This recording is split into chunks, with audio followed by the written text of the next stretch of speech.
ఇవన్నీ నా పూజ ఐటమ్స్. యాక్చువల్గా ముందు వీడియోలో మీకు అన్నిటికంటే ముఖ్యమైనది పెద్దది ఇది చూపించలేదు, అందుకనే తీశాను.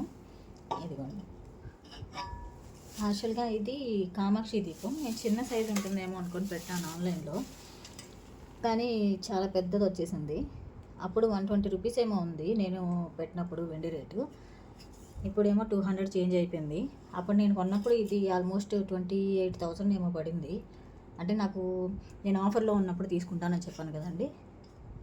అప్పుడు ఆఫర్లో ఉన్నప్పుడు మనకి ప్రమోషనల్ ఆఫర్ కింద మేకింగ్ ఛార్జెస్ అవేం పడవు, ఓన్లీ వెండి కాస్ట్ జిఎస్టీ మాత్రమే పడుతుంది. అది వెండి కాస్ట్ జిఎస్టీ పడి నాకు 28,000 ఏమో పడింది.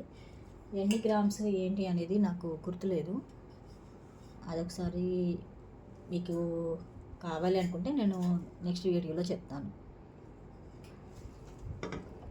యాక్చువల్గా ఇది చాలా పెద్దగా ఉంటుంది, అంటే మనకి చూడడానికి ఏమో ఇమేజెస్లో చాలా చిన్నగా అనిపించింది. మనకి ఆన్లైన్లో తీసుకుంటే ఇది ఒక ప్రాబ్లం ఉంటుంది. ఇప్పుడు డైరెక్ట్గా అనుకోండి మనకి ఏం కావాలో సైజు అవన్నీ చూసుకోవచ్చు.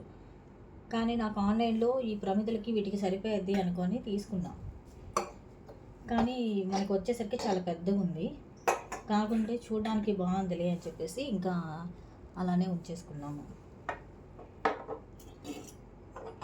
ఇదండి నా సిల్వర్ ఆర్టికల్స్ మొత్తం దేవుడివి. ప్లస్ ఈ గ్లాసెస్ కూడా తీసుకున్నాము. యాక్చువల్గా మా సిస్టర్ అయితే తిట్టింది వెళ్ళేటప్పుడు, ఇప్పుడు కొనాలంటే ఇంకా కాస్ట్ ఎక్కువైపోతుందిలేండి. యాక్చువల్గా ఈ గ్లాసెస్ నాకొకటి మా అక్కకొకటి తీసుకున్నాను నేను.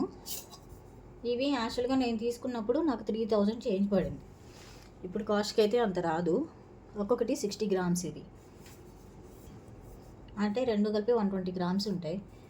రెండు కలిపి నాకు అప్పుడు 7000 ఏమో పడింది 2015లో, కానీ ఇప్పుడైతే ఎక్కువ పడుతుంది. ఒక 200 చేంజ్ ఉంది కదా వెండి, అందుకని. ఎలా ఉన్నాయో చూసి కామెంట్ చేయండి. వీడియో నచ్చితే సబ్స్క్రైబ్ చేయండి. Thank you.